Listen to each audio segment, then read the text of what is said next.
तो हम लोग आज एक नए चैप्टर के साथ मिल रहे हैं। केमिस्ट्री का एक चैप्टर है केमिकल रिएक्शंस एंड इक्वेशंस के बाद जो सेकंड चैप्टर आता है आपके एनसीईआरटी की किताब में, उसका नाम है एसिड बेसेस एंड सॉल्ट।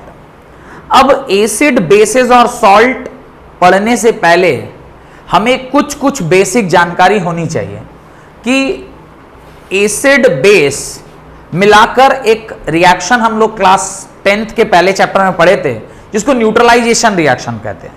कि एसिड जब बेस के साथ रिएक्ट करता है तो क्या बनाता है? सॉल्ट बनाता है, और साथ में आपको क्या मिलता है? पानी मिलता है। तो चूंकि एसिड बेस से रिएक्ट करके सॉल्ट और वाटर दे रहा है, तो हमें यही तीनों के बारे में इंडिविजुअली जानना है। और टाइप्स ऑफ रिएक्शन में आपने एक रिएक्शन ये भी पढ़ा था, acid when react with base it gives salt plus water. तो अभी हम लोगों को इसी एसिड बेस और सॉल्ट के बारे में जानना है। तो सबसे पहली चीज जो हमें ये जानना है वो क्या है, उसके अंदर जो पहला टॉपिक है दैट इज एसिड किसे कहते हैं। तो एसिड कहते किसको हैं? आप लोग अपनी जानकारी से बताइए कि एसिड किसे कहते हैं।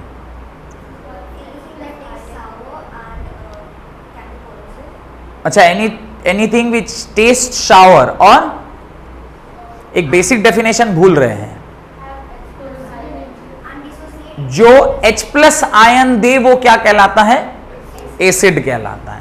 ये सबसे बेसिक डेफिनेशन जो आपने पढ़ा है वो यही पढ़ा है कि जो H+ ion they on dissociation in aqueous solution is known as acid. एक बार देखते हैं कि अब जैसे कुछ एसिड के नाम लिख रहा हूं मैं, HCl, इसको जब हमने पानी में डाला तो ये एक्वस बना, और ये बनेगा H+ aqueous plus Cl- aqueous. मैं एक दूसरे एसिड का नाम लिख रहा हूं जिसका नाम है AlCl3। AlCl3 को भी जब हम लोग डिसोसिएट करेंगे, ये क्या देगा? Al+3 aqueous plus thrice of Cl- aqueous. ये एक एसिड है ऐसा मैं आपको बता रहा हूं। क्या इसमें H+ मिला? मिल रहा है H+ तो नहीं मिल रहा है, लेकिन ये एक एसिड है, ये 100% सत्य कथन है। हाँ, ये क्या है? एसिड है, ये सत्य कथन है। बस AlCl3 एक एसिड है, ये बात मैं आपको कह रहा हूं कि AlCl3 क्या होता है, ये एक एसिड है, पर इसमें H+ मिला क्या? नहीं मिला। तो जो आप पढ़ के आए वो सही पढ़ के आए क्या? सही पढ़ के आए। फिर यहां क्यों ट्रू क्यों नहीं हो रहा? आप जो पढ़ के आए हैं, आप अधूरा पढ़ के आए हैं, पूरा नहीं पढ़ के आए। ठीक है, तो मेरा काम है मैं आपको उसको पूरा करके बताता हूं। पहले बेसिक बातों पर चलते हैं। ये तो काफी एडवांस में चला गया कि एसिड जो है वो ये एसिड क्यों कहलाएगा, वो तो काफी ऑफ लेट पढ़ेंगे। पर अभी जो बेसिक चीज मुझे समझ में आ रही वो यही है कि ऐसा कोई भी कंपाउंड जो H+ आयन या हाइड्रोनियम आयन, ऐसा सुने थे क्या? हाइड्रोनियम आयन, H+ आयन कोई नहीं देता, सब लोग क्या देते हैं? हाइड्रोनियम आयन देते हैं। ऐसा कोई भी कंपाउंड जिसको आप पानी में डालिएगा और वो आपको हाइड्रोनियम आयन देगा। कैसा आयन देगा? हाइड्रोनियम आयन देगा। उस पर्टिकुलर कंपाउंड को आप क्या कहते हैं? एसिड कहते हैं। ये वन ऑफ द डेफिनेशन है एसिड का। It is not the only definition of acid, it is one of the definition of acid. तो आपसे कोई पूछे कि भाई एसिड क्या, तो एसिड वो जिसका जब हम एक्वस सॉल्यूशन बनाए तो वो मुझे H+ देना चाहिए। H+ डायरेक्टली नहीं मिलेगा, H3O+ मिलता है, और H3O+ को हाइड्रोनियम आयन बोलते हैं। तो जब कभी भी आप किसी एसिड को पानी में डालिएगा, आपको हाइड्रोनियम आयन अगर मिल गया तो उसको हम एसिड कहते हैं। This is one of the basic definition of acids. There are basically 3 definitions of acid. एक डेफिनेशन नहीं है, कितने डेफिनेशन है? 3 डेफिनेशन है। अलग अलग साइंटिस्टों ने अलग अलग टाइम पर अलग अलग तरीके से एसिड को परिभाषित किया। ये जो बेसिक डेफिनेशन है ये सबसे पहला डेफिनेशन है, आर्हेनियस ने दिया था। इसके बाद एक साइंटिस्ट है जिनका नाम था ब्रॉन्स्टेड एंड लोरी, उन्होंने एक अलग डेफिनेशन दिया। फिर एक तीसरे साइंटिस्ट है जिनका नाम था लुइस, लुईस ने तीसरा डेफिनेशन दिया। तो तीन तीन अलग अलग साइंटिस्ट है जिन्होंने अपने हिसाब से एसिड को डिफाइन किया जैसे जैसे उनकी जरूरतें पड़ती गई। कोई ऐसा था जो लिटमस पेपर दे रहा था, लेकिन लिटमस पेपर टेस्ट दे रहा था लेकिन उसमें H+ नहीं था। तो अब H नहीं है तो क्या वो एसिड नहीं है? लिटमस पेपर टेस्ट में अगर कोई पास कर जा रहा है, ब्लू टू रेड एसिड हो जा रहा है, यानी ब्लू कलर को रेड कलर में चेंज कर ले रहा है, तो ये तो 100% सही बात है कि वो एसिड तो है, लेकिन उसमें H+ नहीं है। इसका मतलब क्या मैं बोल दूंगा कि वो एसिड नहीं है? तो जो दूसरे साइंटिस्ट और लोग थे उन्होंने क्या किया, अपने तरीके से एसिड को डिफाइन किया जब वैसे मॉलिक्यूल्स उनके सामने आए। पर अभी चूंकि बिल्कुल बेसिक स्टेज में है आप, तो आपके लिए अभी ये डेफिनेशन क्या है? ट्रू है, बट ये पूरा डेफिनेशन नहीं है, ये अधूरा डेफिनेशन है। पूरा हम लोग पढ़ेंगे जब थोड़ा सा और आगे आप इस चैप्टर में चले जाएंगे, तब मैं आपको पूरा पढ़ा दूंगा। तो सबसे पहली परिभाषा जो आपको लिखनी है वो एसिड की परिभाषा है। लिखिए, acids are defined as the substance, acids are defined as the substance which donates या releases, the substance which donates या releases H+ जो कि मिलता नहीं है, स्लैश डाल के लिखिएगा H3O+, ब्रैकेट में लिखिएगा हाइड्रोनियम आयन, H+ या H3O+, जिसको हम लोग हाइड्रोनियम आयन कहते हैं, 1 और मोर इन नंबर, एक भी मिल सकता है, दो भी मिल सकता है, तीन भी मिल सकता है, चार भी मिल सकता है, 1 and more in number, 1 or more in number in an aqueous solution is known as an acid, is known as an acid, is known as an acid. Done, इसको हम लोग एसिड कहते हैं। डन, वेरी गुड, अरे क्या बात, done. अब hydronium ion का थोड़ा सा स्ट्रक्चर देख लीजिए ताकि पता चले कि क्यों कोई एसिड, मान लीजिए HCl ही है, इसको हम पानी में डाल रहे हैं तो आपको क्या मिला? H3O+ मिला एक्वस, और साथ में क्या मिला? Cl- मिला aqueous.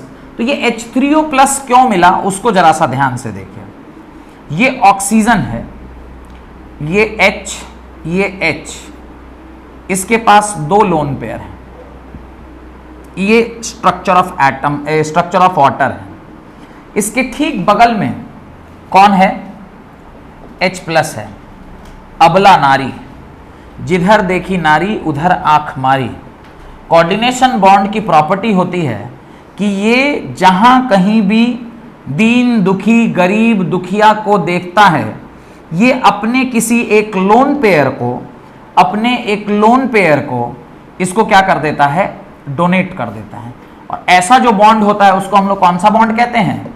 We call this bond as coordinate bond. Class 9th में आपने केमिकल बॉन्डिंग में एक टाइप ऑफ बॉन्ड जरूर पढ़ा होगा जिसका नाम था कोऑर्डिनेट बॉन्ड। पढ़े थे क्या? नहीं पढ़े थे? अरे, टाइप्स ऑफ बॉन्ड में 3 प्रकार के बॉन्ड पढ़े होंगे, ionic bond, covalent bond, coordinate bond. Ionic bond, covalent bond by sharing of electron, ionic bond by complete transfer of electron, coordinate bond by transfer of electron from non metal to metal। कोई बात नहीं, अभी मैं बता दे रहा हूं 3 प्रकार से बॉन्डिंग बनती है, वैसे तो बनती 4 5 6 प्रकार से हैं, पर आपके लिए बस 3 ही प्रकार से। कौन कौन सा? पहला, जब एक एटम अपना पूरा इलेक्ट्रॉन किसी नॉन मेटल को दे दे, यानी एक मेटल अपना पूरा एटम किसको दे दे? नॉन मेटल को दे दे। मेटल नॉन मेटल को जब अपना इलेक्ट्रॉन कंप्लीटली डोनेट कर देगा तो उससे जो फॉर्मेशन होता है उसको क्या कहते हैं? आयनिक बॉन्ड कहते हैं। दूसरा है जहां पर कंप्लीट डोनेशन नहीं है, शेयरिंग है, एक एटम दूसरे एटम के साथ इलेक्ट्रॉन को क्या कर रहा है? शेयर कर रहा है। जब शेयरिंग ऑफ इलेक्ट्रॉन होता है तो उसको क्या कहते हैं? Covalent bond. जहां पर शेयरिंग है पर वन साइडेड शेयरिंग है, सिर्फ ये दे रहा है और इसको सिर्फ एक्सेप्ट कर रहा है। बेसिक डिफरेंस आयनिक और कोऑर्डिनेट में यही है कि आयनिक में मेटल देता है और नॉन मेटल लेता है। यहां पे नॉन मेटल देगा, नहीं, मेटल क्या करता है? मेटल या इलेक्ट्रोपॉजिटिव एलिमेंट उसको क्या करता है? एक्सेप्ट करता है। तो ये इलेक्ट्रोपॉजिटिव था, H+ है तो इलेक्ट्रोपॉजिटिव है, ये इसने एक्सेप्ट किया, और इससे जिस एटम का या जिस मॉलिक्यूल का निर्माण हुआ उसको हम लोग क्या कहते हैं? हाइड्रोनियम आयन कहते हैं, उसको हम लोग क्या कहते हैं, हाइड्रोनियम आयन कहते हैं। और यही क्या है, H3O+। तो एक्चुअली क्या होता है, ये कंपाउंड टूटता है H+ में और साथ में क्या मिलता है, Cl-। ये जो H+ है इसी में आपने एक्वस डाला। एक्वस का क्या मतलब होता है, एक्वस का मतलब होता है पानी, पानी मतलब वाटर, वाटर और H+ मिलके क्या करेगा, किसमें कन्वर्ट हो जाएगा, हाइड्रोनियम आयन में कन्वर्ट हो जाएगा। समझ में आया? इसीलिए H+ नहीं मिलता, क्या मिलता है, क्योंकि जहीं कहीं वाटर है वो H+ को देखेगा तो उसको बर्दाश्त नहीं होगा, वो तुरंत किसमें चला जाएगा, बॉन्डिंग में चला जाएगा। और जब ये बॉन्डिंग में जाएगा तो वाटर और H+ मिलके क्या बना लेगा, हाइड्रोनियम आयन बना लेगा। यही कारण है कि हम नहीं लिखते हैं कि H+ मिलता है एसिड में, हम क्या लिखते हैं, हाइड्रोनियम आयन मिलता है। क्यों हाइड्रोनियम आयन, क्योंकि एक्वस मतलब पानी, पानी में H+, पानी में H+ मतलब वाटर और H+, और ये आपस में जब रिएक्ट करेगा तो क्या बना लेगा, हाइड्रोनियम आयन बना लेगा। इसलिए H+ नहीं मिलता, क्या मिलता है, हाइड्रोनियम आयन मिलता है। डन? यहां तक कोई डाउट है? नहीं? बढ़े आगे, हेडिंग डालिए, classification of acids. Classification of acids, classification of acids. अब एसिड्स की जो क्लासिफिकेशन है, कुछ क्लासिफिकेशन आप जरूर जानते होंगे, कोई जानते हैं तो बताइए, कोई क्लासिफिकेशन आप जानते हैं एसिड्स की? One of the classification is organic acid and inorganic acid. Weak and strong तो टाइप्स ऑफ एसिड हो गया, क्लासिफिकेशन नहीं हुआ, ये तो उसकी प्रॉपर्टी जैसी हो गई कि कोई ज्यादा डिसोसिएट करेगा और कोई कम डिसोसिएट करेगा, तो वो उसकी प्रॉपर्टी में चलेगी। और कोई क्लासिफिकेशन जो आप जानते हो? नहीं? हाँ, on the basis of manmade ही आ गया, और आयनिक, ऑर्गेनिक और इनऑर्गेनिक, ठीक है। एनीवेज, दूसरा क्लासिफिकेशन, पहले आप यही वाला लिखिए जो आप जानते हैं, लिखिए, acids are classified into two types on the basis of their sources, on the basis of their sources, on the basis of their sources। पहला है ऑर्गेनिक एसिड, पहला है ऑर्गेनिक एसिड, पहला है organic acid, organic acid. Organic acids are those acids, लिखिए, organic acids are those acids which are obtained from plants and animals, which are obtained from plants and animals।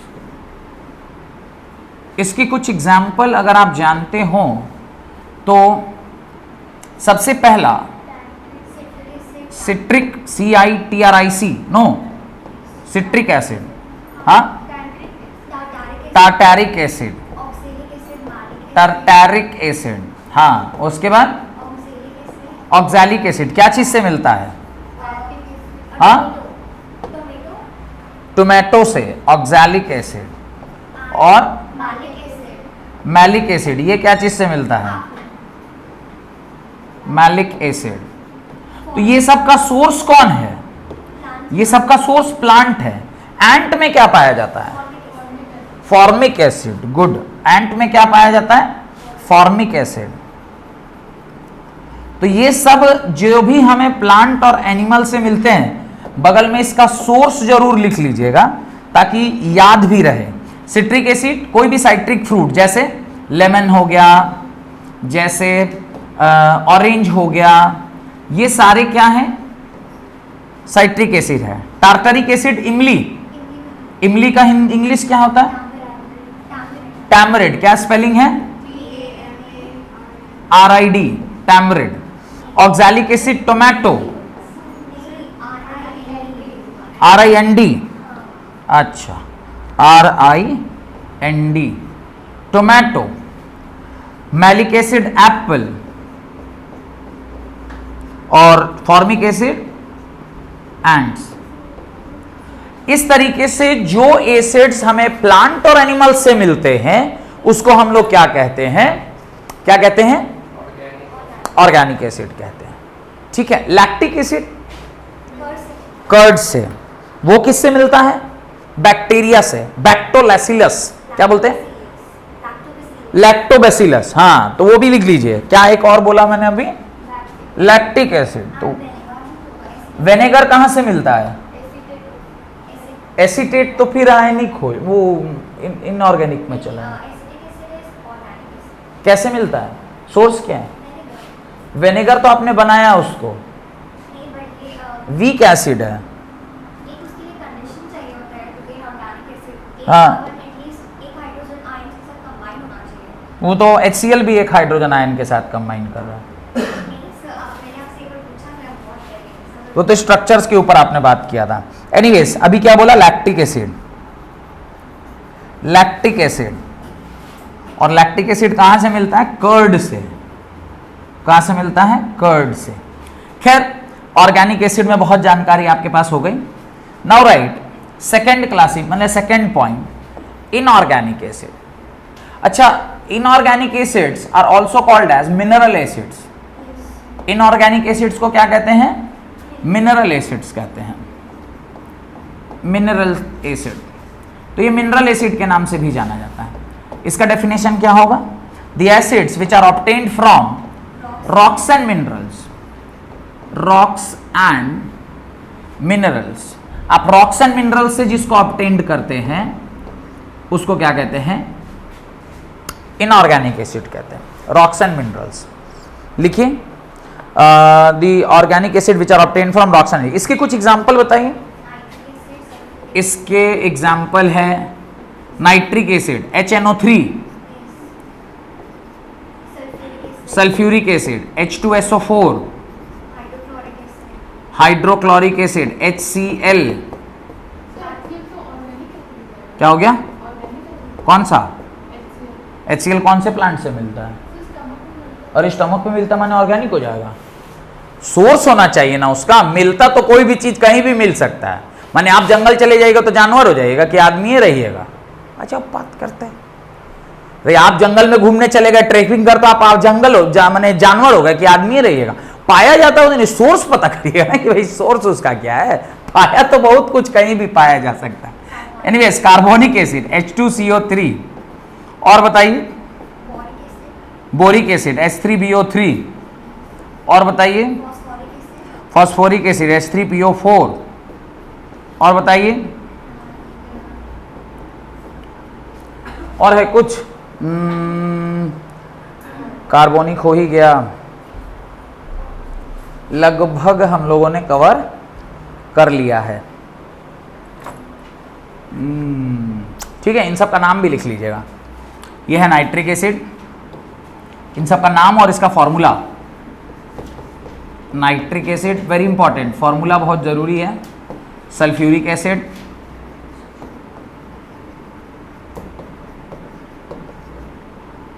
Hydrochloric acid, hydrochloric acid, carbonic acid,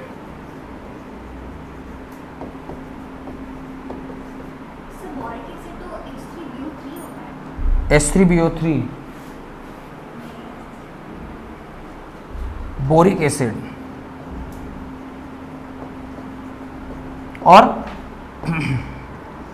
ये phosphoric.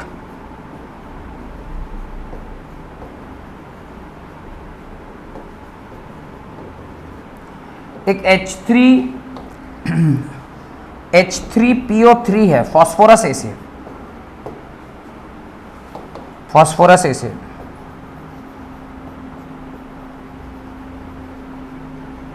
Phosphorous acid. सबका नाम बहुत important है, नाम याद रखिएगा। ठीक है, नाम बहुत इंपॉर्टेंट है, उसको याद रखिएगा। फॉस्फोरिक, एक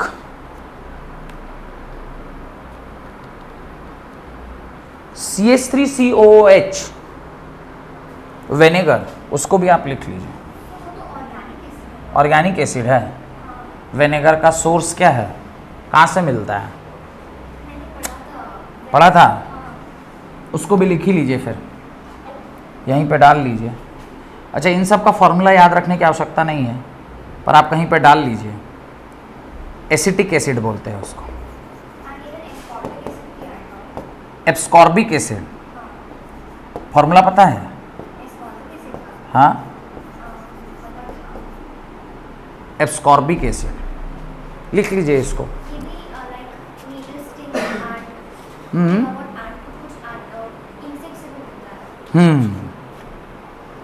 एब्सकॉर्बिक एसिड, और भी एक आध जगह में मिलता है एब्सकॉर्बिक एसिड, पढ़े थे हम भी। उसके बीज वगैरह के उसमें भी रहता है, ये जो फॉर्मिक एसिड वहाँ भी पाया जाता है, बीज के डंक में, जो देखे होंगे मधुमक्खी वगैरह जो काट लेती है तो फूल जाता है, तो वहाँ पे भी फॉर्मिक एसिड है। और एसिड को बेस से न्यूट्रलाइज किया जाता है, तो इसलिए जब कभी भी कोई आपको डंक लग जाए, यानी कोई भी मधुमक्खी काट ले, तो वहाँ पे तुरंत से साबुन लगाना चाहिए, बिकॉज साबुन बना है बेस से, और आपका जो एसिड है वहाँ पे डंक जो है वो फॉर्मिक एसिड है।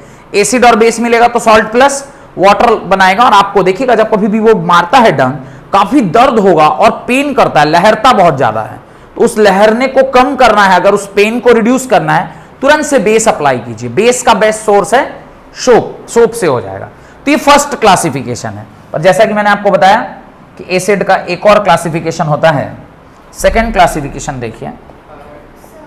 हाँ,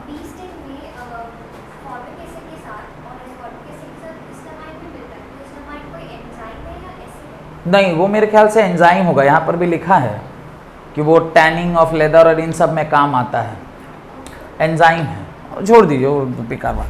अभी देखिए, बेस्ड ऑन द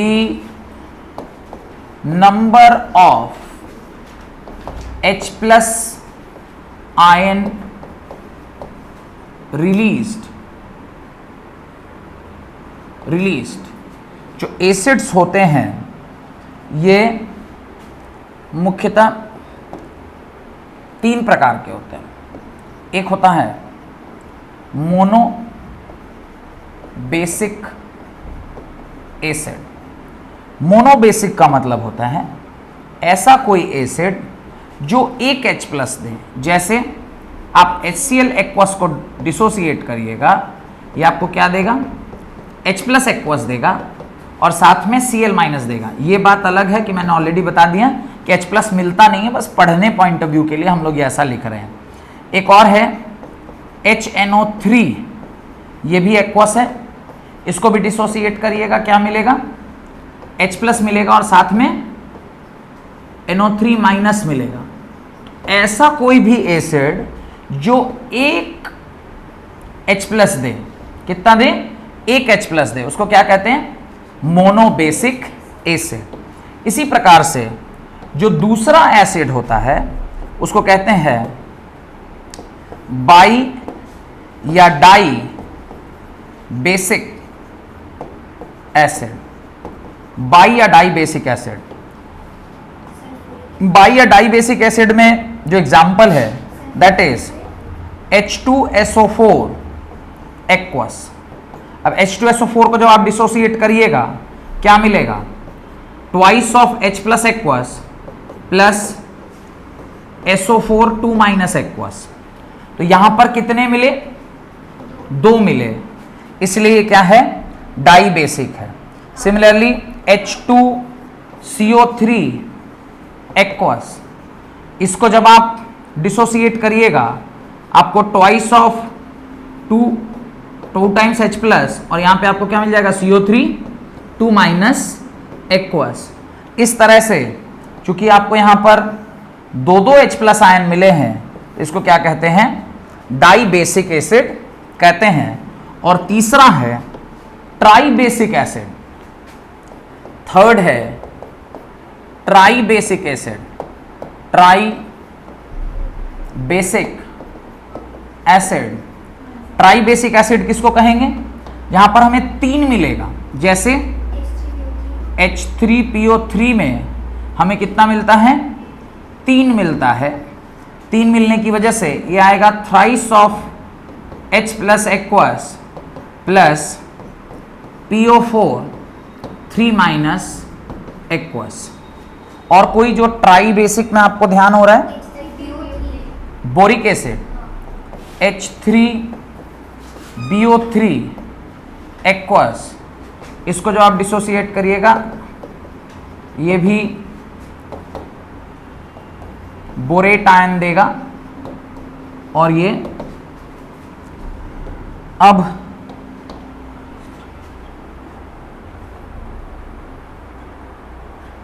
ये वाला को ना काट दीजिए लिख के। ये देखने में 3 है पर ये देता 3 नहीं, ये 2 ही देता है। उसका रीजन है structure. Phosphorus double bond O, double bond O, OH, OH,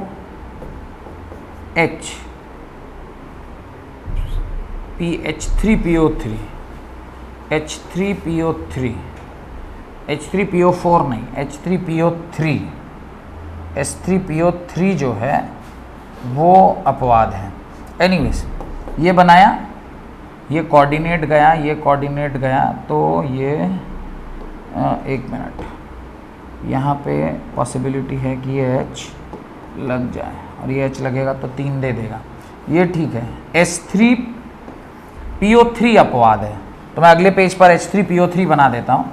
ये अपवाद नहीं है, H3PO3 अपवाद है।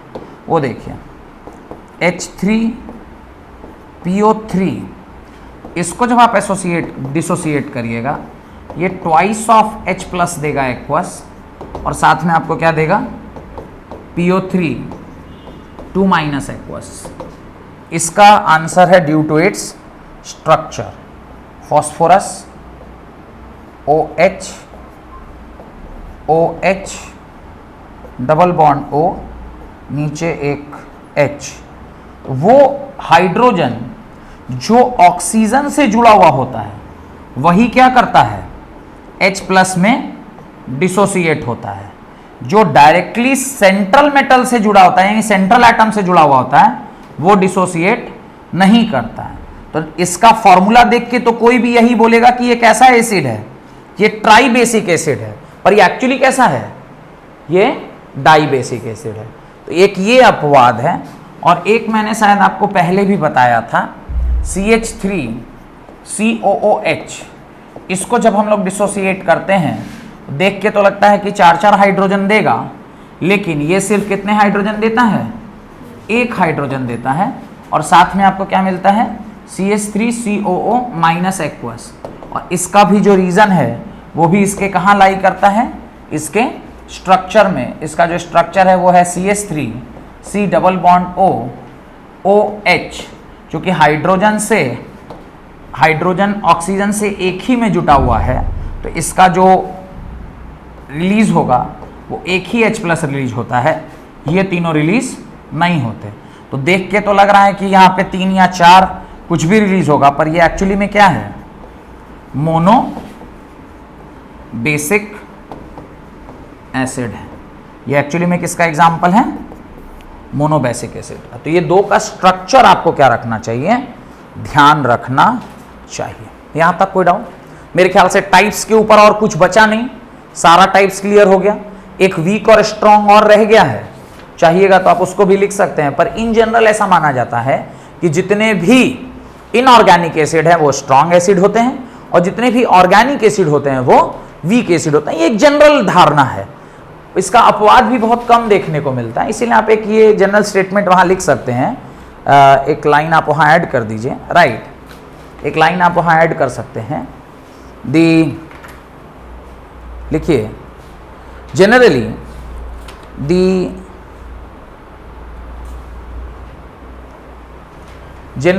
the organic acids are weak in nature. Generally the organic acids are weak in nature, whereas the inorganic acids are strong in nature, तो general observation है ये। हाँ, हाँ, तो ऑलवेज और जनरली वर्ड का ध्यान रखना पड़ेगा। हाँ, तो जनरली इसीलिए वर्ड यूज किया, ज्यादातर ऐसा देखा गया है, नॉट ऑलवेज ट्रू। तो ऑलवेज शब्द अगर लिखा जाए तो ये स्टेटमेंट गलत हो जाएगा, जनरली शब्द लिखा जाए तो ये स्टेटमेंट सही है। ज्यादातर ये बात सही होती, कहीं कहीं पे ये गलत हो जाता है। जैसे इन्होंने बताया ये कार्बोनिक एसिड के बारे में कि वो इनऑर्गेनिक होते हुए भी क्या है, वीक एसिड है। तो वो आप एक आध एग्जाम्पल देख सकते हैं। ऑक्सैलिक एसिड वो भी वीक एसिड होता है। देन राइट, अगला जो कॉन्सेप्ट है that is indicators for testing acids. Indicators for testing acids, indicators for testing acid. तो एसिड को टेस्ट करने के लिए जो इंडिकेटर यूज करते हैं, अब ये इंडिकेटर्स दो हो सकते हैं, एक तो नेचुरल हो सकता है और एक केमिकल हो सकता है, आर्टिफिशियल हो सकता है। तो हम लोग अभी बेसिकली बात कर रहे हैं नेचुरल का या मैनमेड जो है। जैसे आपने लिटमस का सॉल्यूशन देखा, फेनोप्थिलीन का सॉल्यूशन देखा, या फिर आपने मिथाइल ऑरेंज देखा, रेड कैबेज का जूस देखा, टर्मरिक जूस देखा, ऑल्फैक्टरी इंडिकेटर्स हैं। तो ये मुख्यतः दो प्रकार के होते हैं। आप 6 ऐसे इंडिकेटर्स हैं जिसकी मदद से आप क्या कर सकते हैं, इसको पता कर सकते हैं। तो आप एक जनरल स्टेटमेंट वहां लिख लीजिए, right. Indicators are the substance which helps to find the nature of a particular substance. Indicators are the substance which can, क्या बोला, which can help the find the nature of the particular substance, either basic or acidic, या either acidic or basic, either acidic or basic।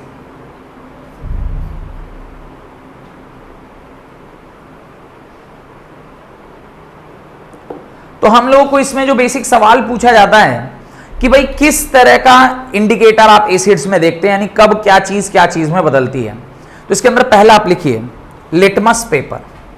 Litmus paper का निर्माण कैसे होता है पता है? एक प्लांट है, लिच बोलते हैं शायद उसको, LICHEN। अब इस प्लांट का कोई फैमिली है जिसको बोलते हैं थैलोफाइटा।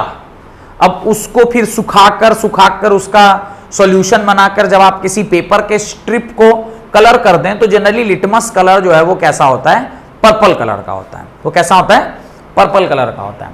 और पर्पल कलर के उस पेपर को जब आप एसिड में डिप कीजिएगा तो वो उसको किस में कन्वर्ट कर देता है, blue colour changes to red and that is actually acid. तो लिटमस पेपर टेस्ट में कलर पर्पल होता है, इसका अपना ओरिजिनल कलर पर्पल होता है, पर्पल होता है। जब आप इसको एसिड में डालिएगा ये किस में कन्वर्ट हो जाएगा, रेड में कन्वर्ट हो जाएगा। ज़्यादा अच्छा होता अगर मैं रेड को रेड से लिखता तो, और पर्पल को पर्पल से लिखता। पर्पल इसमें किधर है देखिए तो बाबू, इसमें है, कहाँ पर, यहाँ इधर। चलिए, तो मेरे ख्याल से इधर आया होगा, नहीं आया, ये है ना, और हल्का इधर, इधर इधर इधर, अभी तो ये हो गया पर्पल। पर्पल कलर किस में कन्वर्ट हो जाएगा, रेड में। तो इसको क्या बोलेंगे, लिटमस बोलेंगे। जब हम बोलते हैं कि it turns red into blue or blue into red, तो actual color litmus का तो ये purple है। तो रेड लिटमस कैसे बनता होगा, पूरा पर्पल ब्लू लिटमस को आप ले जाके किसी एसिड में डुबा दीजिए, वो बन गया रेड, तो वो बन गया रेड लिटमस। अब जब आप उसको बेस में डालिएगा तो फिर ब्लू में कन्वर्ट हो जाएगा, तो होता रहेगा। तो इसमें लिटमस पेपर कभी खराब नहीं होता है। आप एसिड का टेस्ट कर लिए, उसको फिर बेस में डाल दीजिए, बेस का टेस्ट कर लिए, फिर एसिड में डाल दीजिए।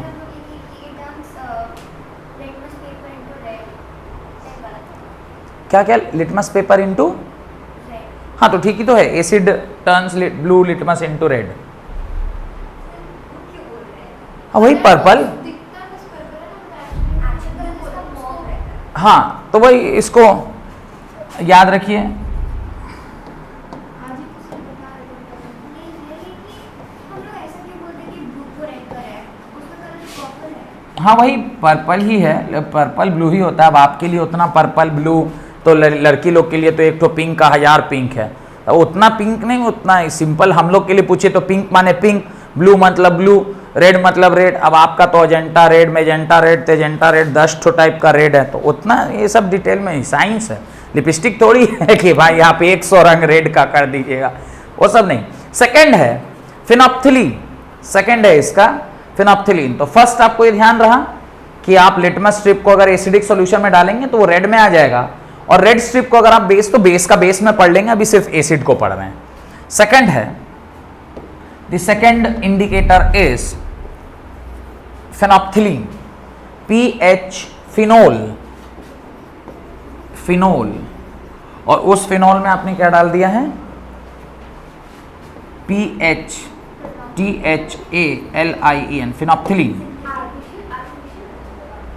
सिंथेटिक आपका ये तीनों ही आर्टिफिशियल ही है, ये भी तो आर्टिफिशियल ही हुआ, मैनमेड थोड़े है। सोर्स मतलब सोर्स जो है वो ऑर्गेनिक है, उसको बना के आप सॉल्यूशन वॉल्यूशन करके बना के तो एक केमिकल सॉल्यूशन बना रहे हैं, उसी को ना पेपर में डाल के चेक कर रहे हैं ये। लाइक कुकिंग सैंडविच में इसको एज नेचुरल कंसीडर किया जाता है। क्योंकि सोर्स उसका नेचुरल है, इसीलिए कह रहे हैं आपसे। ये सवाल कोई नहीं पूछेगा कि नेचुरल इंडिकेटर कौन है, और ये बस कलर सब याद रखिए कि कौन कलर किस कलर में बदल रहा है। तो फिनोप्थिलीन जो है ये भी एक ऑर्गेनिक डाई है, और ये कलरलेस होता है, और ये किस में कन्वर्ट हो जाता है, पिंक में कन्वर्ट हो जाता है। एसिड में ये कलरलेस का कलरलेस रहता है, और बेस में ये पिंक में कलर रहता है। तो कलरलेस को तो दिखाने का कोई कलर नहीं होता है, तो वाइट से ही लिखा देना चाहिए। नहीं, कलर ग्रे इज कलरलेस मान सकते हैं, ठीक है, कोई नहीं, किसी तो कलर से लिखना है। तो ये कलरलेस टू किस में कन्वर्ट होता है, कलरलेस में कन्वर्ट होता है जब आप इसको एसिडिक सॉल्यूशन में डालते हैं। और ये भी एक ऑर्गेनिक डाई है, ये भी एक क्या है, ऑर्गेनिक डाई है। बेस में वो पिंक में कन्वर्ट होता है। Third is methyl orange. As name suggest कर रहा है कि ये क्या है, methyl, METH, methyl, METHYL, methyl orange, ORANGE, orange, methyl orange. और आप बताइए ऑरेंज कलर कौन सा है, ये वाला है क्या, सेकंड वाला ये वाला, ये है ऑरेंज। तो इसका ओरिजिनल कलर ऑरेंज है, और ये ऑरेंज किस में कन्वर्ट हो जाता है, ये एसिडिक सॉल्यूशन में रेड में कन्वर्ट हो जाता है, बेस में येलो। तो अभी तो फिलहाल हम लोग एसिड पढ़ रहे हैं, तो आपको बस ये याद रखना है कि कौन सा कलर किस कलर में चेंज होता है। जानबूझ के कलर के ही फॉर्मेट में हमने डाल दिया है ताकि आपको ये पढ़ने में दिक्कत ना हो कि कौन से कलर में ये क्या होता है, चेंज होता है। तो पर्पल किस में कन्वर्ट होता है, रेड में। कलरलेस किस में कन्वर्ट हो जाता है, कलरलेस में। और ऑरेंज किस में कन्वर्ट हो जाता है, रेड में। कौन सा सॉल्यूशन है ये ऑलरेडी हम लोग देख चुके हैं, कि ये कौन सा सॉल्यूशन है, क्लियर। तो मेरे ख्याल से ये समझ में आ रहा होगा आपको कि कौन सा कलर किस कलर में कन्वर्ट होता है। ब्लू टू रेड एसिड, याद रखिएगा, ब्लू कलर रेड कलर में जब कन्वर्ट होता है तो उसे एसिड कहते हैं। डन। कुछ और पॉपुलर इंडिकेटर्स है जो डे टू डे लाइफ में हम लोग घर पर ही उसको बना सकते हैं या घर पर ही इजीली अवेलेबल हो जाता है। चौथा नंबर का लिखिए, रेड कैबेज। कैबेज मतलब बंदा गोभी की फूल गोभी, कैबेज जूस, हाँ, बंद गोभी, जिसको बंदा गोभी भी कहते हैं।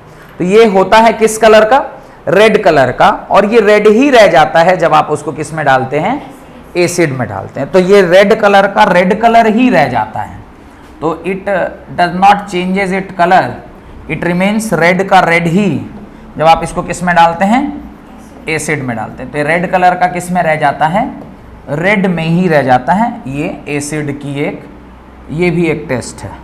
Done.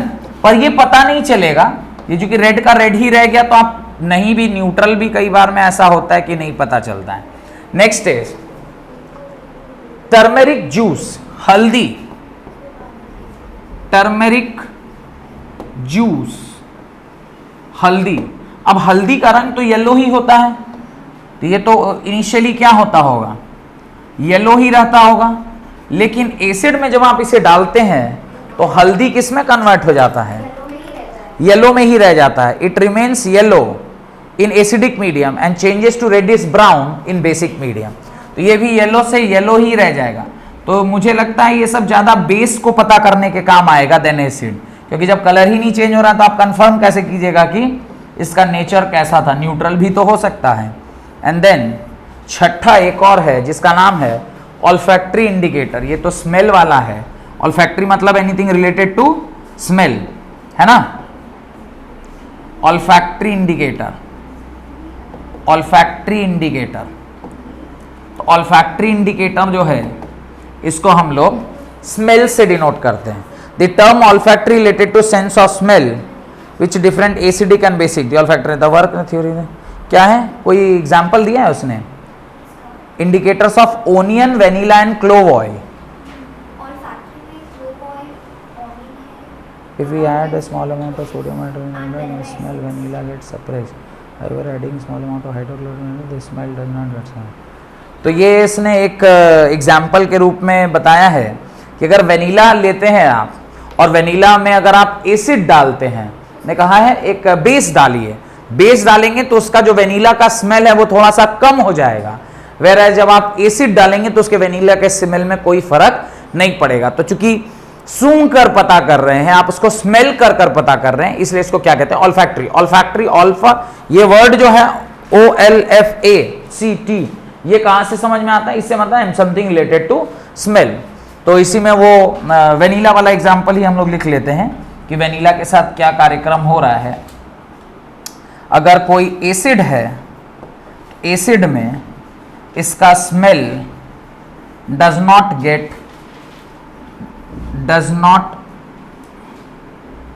get suppressed, gets suppressed,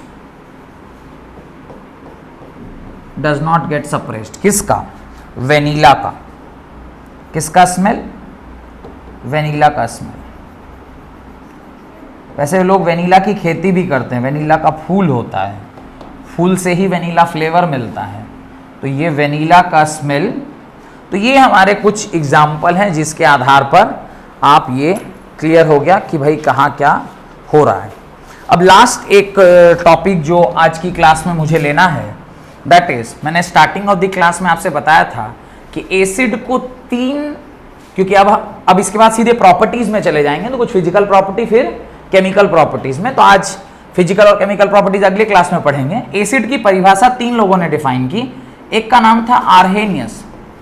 Arrhenius, इन्होंने, आर्हेनियस ने एसिड की परिभाषा देते वक्त कहा कि जो H+ दे, जो H+ दे वो एसिड, जो H+ डोनेट करे वो एसिड। वेरएज एक सेकेंड साइंटिस्ट है जिनका नाम था ब्रॉन्स्टेड, ब्रॉन्स्टेड एंड लोरी, दो अलग अलग साइंटिस्ट थे, ब्रॉन्स्टेड एंड लोरी। इन्होंने कहा प्रोटॉन डोनर्स आर एसिड। इन्होंने जो डेफिनेशन दिया वो प्रोटॉन डोनर के टर्म्स में दिया कि प्रोटॉन को जो डोनेट करे वो कौन, एसिड। ये भी बहुत in general type of statement था, क्योंकि सब लोग प्रोटॉन भी नहीं डोनेट कर सकते हैं। तो एक तीसरे साइंटिस्ट है जिनका नाम था लुइस, और लुइस ने अपनी एक एसिड की परिभाषा बताई जिसको लुइस एसिड कहते हैं। और लुइस ने कहा जो इलेक्ट्रॉन को क्या करे, जो इलेक्ट्रॉन को क्या करे, इलेक्ट्रॉन एक्सेप्टर्स आर एसिड। जो इलेक्ट्रॉन को एक्सेप्ट करे वो एसिड।